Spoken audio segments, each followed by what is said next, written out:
Hello everybody and welcome to Storm Reads, and today I have my middle grade recommendations for Halloween Part 3.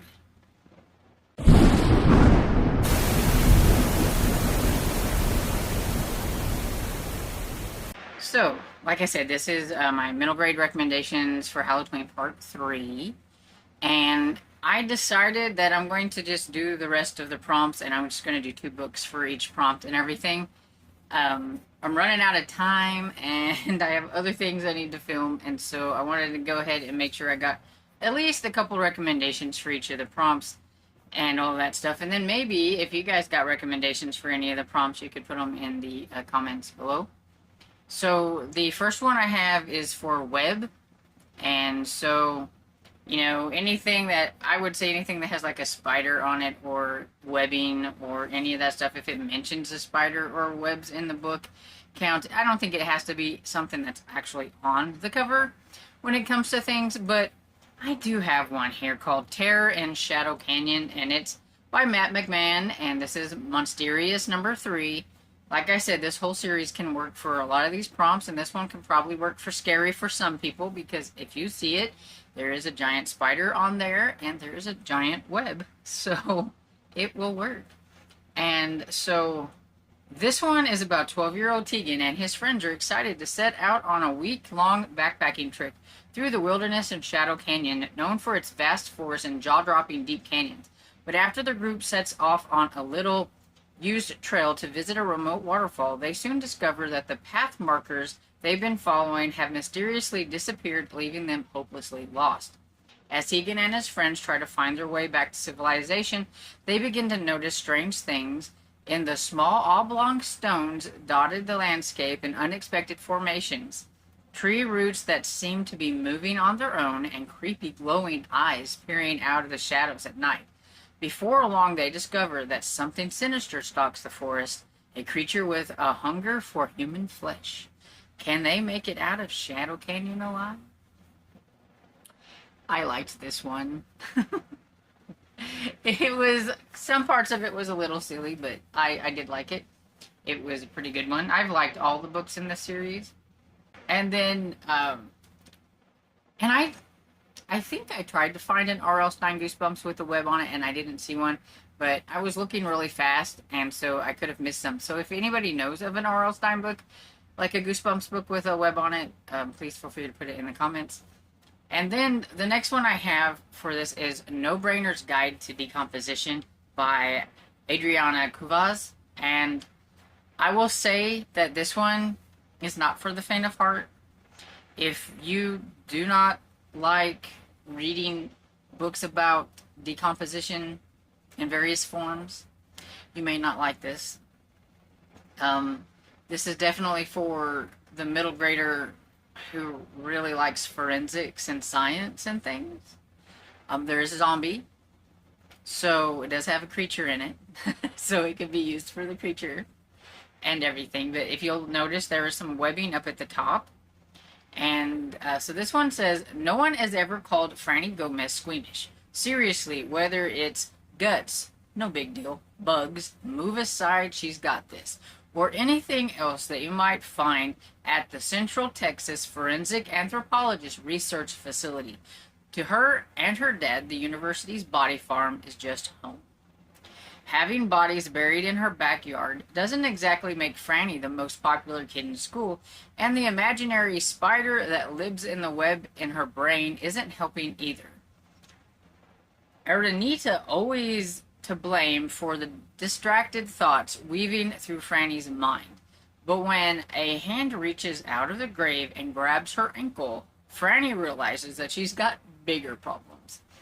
Not everything is as it seems at the body farm, and now Franny must help the teenage zombie that crawled out of the dirt before he gets too hungry.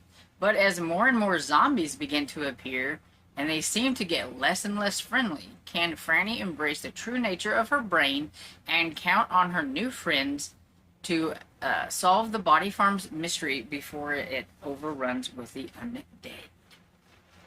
So I didn't particularly find this like too frightening with the zombies. There might have been like a couple of little spots. I do think this is like the spider in her brain was kind of annoying. Okay. I think, though, it is supposed to be a representation of maybe ADHD, or, like she's always like going and going and going in the thoughts, and she gets distracted. She's supposed to be doing this one thing, but she ends up over here doing something else and not doing what she's been told to do, or things like that. And I think that's what it's supposed to kind of represent, but it got annoying at times. But other than that, I really did enjoy this one. But like I said, it had some kind of gross out parts in it, so just know that going ahead. Going forward. So the next one I have is for Shadow. And so this one I have is Be Careful What You Wish For by R.L. Stine, which is Goosebumps number 12, and one that I recently read. And I thought this one was enjoyable. And it says, Samantha Bird is a klutz. An accident waiting to happen. She's the laughing stock of the girls' basketball team, and that mean, rotten Judith Bellwood making her life miserable on and off the court. But everything's about to change. Sam's met someone who can grant her 3 wishes for real. Too bad Sam wasn't careful with what she wished for, because her wishes are coming true, and they're turning her life into a living nightmare. I have to say that I absolutely liked the ending of this one. It was quite fun, and I was like, don't do that, girl. And she did it. Yeah, be careful what you wish for. And I picked this one out because all the darkness around her, it's like shadowy to me, and like below her hands and stuff. And so the next one is Midnight at the Barclay Hotel by Fleur T. Bradley. And this is for my mystery lovers who don't want any horror. There is a ghost, so it totally counts. But this one is more mystery than anything. And so it says, when J.J. Jacobson convinces his mom to accept a surprise invitation to an all-expense-paid weekend getaway at the illustrious Barclay Hotel, he never imagined that he'd find himself in the midst of a murder mystery. He thought he was in for a run-of-the-mill weekend ghost hunting at the most haunted spot in town. But when he arrives at the Barclay and his mother is blamed for the hotel owner's death, he realizes his weekend is going to be anything but ordinary. Now, with the help of his new friends Penny and Emma, JJ has to track down a killer, clear his mother's name, and maybe even meet a ghost or two along the way. And so, like I said, totally not scary, got an atmospheric vibe, the cover looks very atmospheric, and if you'll notice, with the light coming off of there are shadows of their feet and their legs and everything, and then that the hotel itself has like a lot of shadows and things. And one thing I noticed on this that I didn't notice before is there is a cat. There is a little black cat in the background, so this one fits for the cat prompt. So there you go, 2 prompts in one. Okay, so the next one is for magic, and so I have Bad Hair Day by R.L. Stine, which is Goosebumps number 41. And this one says, pick a scare, any scare. Trick cards, floating scarves, disappearing doves. Tim Swanson loves magic tricks. Someday he wants to be a real magician, just like his all-time favorite hero, Amazo. But when Tim goes to Amazo's show and he finds out that his idol is really just a total grump, that's when Tim decides to steal the bag of tricks. Amazo's bag of secret tricks. Scary tricks. And I'm going to guess that things go downhill from there. But since, magic tricks, I figured, hey, that's a good one. Okay, then I have Bumps in the Night by I don't know, is that Amelia or Emile Howard? I'm not exactly sure how you say her name. Mostly noted, I think, for her romance novels, but she does have this one middle grade book. And so this is 13-year-old Derica Lovelace is in big trouble. The kind of trouble that means she's being sent off to her grandmother's in the Caribbean. She should be grateful, but instead she's angry. Angry at her dad and her stepmom for sending her away for an entire summer. Angry at her mom who sent her away and never came back. But the island is definitely not what she remembers. The minute she steps off of the plane, strange things starts happening, including being stalked by a baby iguana. When she meets a ragtag group of children on her granny's estate, she knows they are not what they seem, but after they promise to take her to her long lost mom, she leaps at the chance. Thrust into an incredible adventure involving strange monsters, supernatural silk cotton tree, and a mysterious maze, soon the truth about her unique magical roots come to light. She is the island's only hope, but unless she learns to believe in magic, all will be lost. So there you go, kind of more of spooky kind of magic. And I liked this one, it was really good. It's one of my favorites. Okay, and so for treat, I'm treating this as if treats means Halloween kind of, because you get candy on Halloween, and then I was going with what kind of goes along with like Halloween and things like that. So I have Attack of the Jack-O-Lanterns by R.L. Stine, which is Goosebumps 48. Four friends on Halloween night make a plan. A plan to scare the biggest jerks in town. A plan that involves people with jack-o'-lantern heads. The plan is really working, but the heads look a little too real. And that's all it says, and it sounds really good. So, okay, so this next one I have is called The Halloweeners by J.H. Reynolds, and this is Monster Street number 2. I believe I've mentioned some of the Monster Streets and other recommendations. These are kind of in the vein of Goosebumps and everything, but this one definitely involved like Halloween and tricks and treats and all that kind of good stuff, so I figured it fit really good here. So it says, when Fisher's friends are transformed into monstrous costumes on Halloween night, it is up to him to save the town. Halloween isn't just Fisher's favorite holiday, it's his obsession. So when he's invited to join the Halloweeners, he couldn't be more thrilled. While trying to help them win the town's annual trick-or-treating competition, the Halloweeners stumble upon a mysterious cauldron at the old haunted house. After eating the irresistible candy inside it, Fisher's new friends are all transformed into the monsters of their costumes. Now it's up to Fisher to help return his friends to the human forms by sunrise, or else they'll be doomed to remain monsters forever. So spooky. And so I thought this one was really cute. It was fun. Okay, so next I have Fog. And I'm really letting Fog be really like suggestive to whatever you want to think Fog looks like. But I have this one here, which is You Can't Scare Me by R.L. Stine, and this is Goosebumps number 15. I am coming upon this one because I am on number 14, so I may get to this one in October. I don't know. And so it says, it's gonna be a scream. Courtney is total show-off. She thinks she is so brave. She's always making Eddie and his friends look like wimps. But now Eddie's decided he's had enough. He's going to scare Courtney once and for all, and he's just come up with the perfect plan. He's going to lure Courtney down to Muddy Creek because Eddie knows Courtney believes in that silly rumor about the monsters. Mud monsters that live in the creek. Too bad Eddie doesn't believe the rumors because it just might be true. Anyway, I think that one sounds kind of fun. And this next one I have, I don't think this one was too spooky either. It was just kind of about a group of kids, trying to deal with some supernatural things that were going on, but I don't feel like it was too spooky. It's called Extra Normal by Kate Alice Marshall. Charlie Greer is nothing special, at least not compared to her adopted siblings. Her younger sister is a ghost. Her brother Mateo is a werewolf.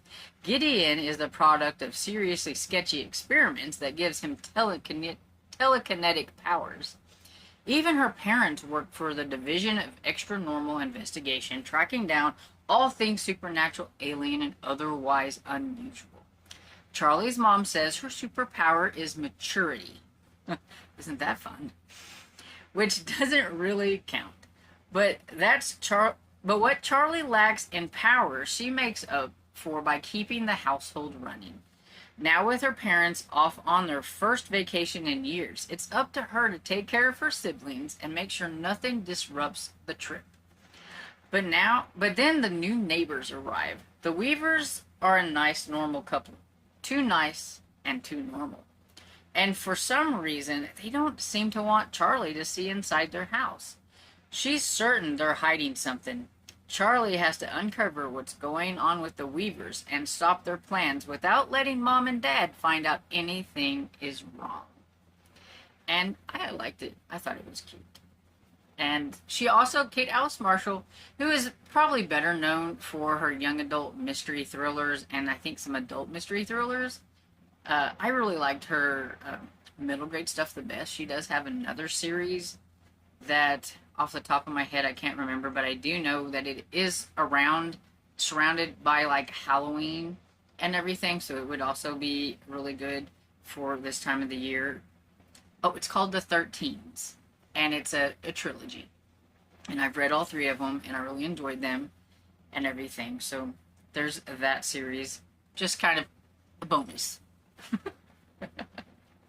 Okay, so the next couple are for Skull.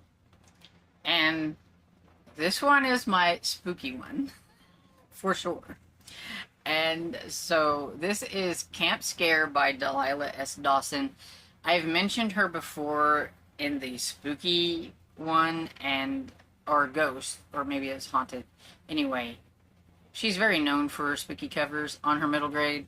She doesn't write as much middle grade as I wish she would. She's been, it seems like, concentrating a lot more on young adult and adult, and I wish she would write some more middle grade because I really like the ones that she wrote. And so this one says, don't forget your flashlight. Parker Nelson can't wait for summer camp. She'll have fun and make amazing memories far away from the bullies who made 7th grade unbearable. But then something terrible happens. The mean girl who's made her life a living nightmare is in Parker's cabin. Soon all the other girls turn on Parker too. No one wants to be her friend except Jenny. Jenny's the only one who's willing to listen, the only one who understands, the only one who feels the same way Parker does. That there's a deep, dark secret to making friends, and she's the only one who doesn't know it. But there's something else Parker doesn't know. Something bad happened at camp a long time ago, and it just won't stay buried. Dun, dun, dun. That one, I will say, probably has a little bit more of a spooky vibe to it. I mean, the cover is definitely scary, so it could definitely fit for the scary prom. But I did like that one. And then I have The Beast of Skull Rock. And so this one is Mysterious number 4. Yes, I've mentioned a lot of Mysterious, but they just really fit in for this time of year and for prompts on my bingo board. Twins Simon and Jade are thrilled to visit their grandfather in Tiny Skull Rock, Maine, and stay with him above the cabin of Curiosity Museum he runs, which is full of creepy old relics, taxidermy and specimens, and other sinister odds and ends.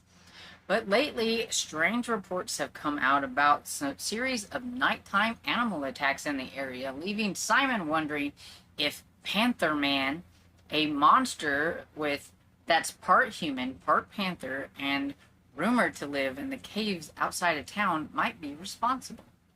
Could it be the stories of Panther Man are true, or is something far more dangerous prowling the streets of Skull Rock? I like this one too. Okay, so the last two that I have are my spoopy recommendations, which just means that they aren't really scary at all. But they have creatures in them, so you can count them for creatures and things like that. So this one you've heard me talk about a lot, and this is Middle School Bites. I still need to get to the 4th book in the series to have it finished out. But this is the one where he gets bit by all 3 creatures, so he's a vamp wolf zom, so I'm pretty sure you guys have heard me talk about it.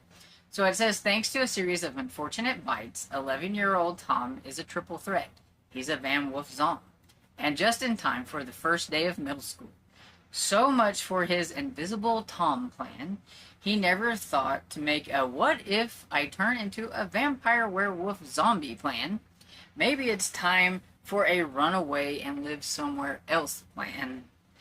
With the help of his irrepressible best friend Zeke, who's quite a hoot, Tom tries to accept his future.